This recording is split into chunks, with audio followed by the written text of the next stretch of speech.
Nimaga onalar oyog'i ostida jannat deyishligini endi tushunib yetdim. Hozirgina 1,5 yoshli bolani mana pampersini alishtirdim-da.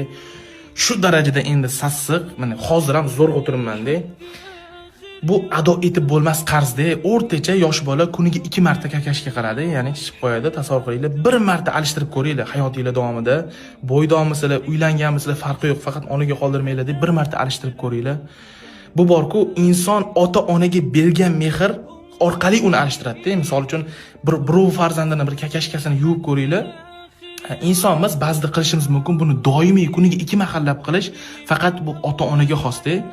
Biz hali shu pampersli yo'q zamonlarda yuvib, oq taraf katta qilgan ota-onamizni qarzini, haqqini ado eta olmaymiz. O'shaning uchun ota-onalarni borku, qadrlaylar. Agar qadrini bilmoqchi bo'lsanglar, bir yoshroq bolani bir kakashlik qilib qo'yganda, bir ketini yuvishga harakat qilib ko'ringlar.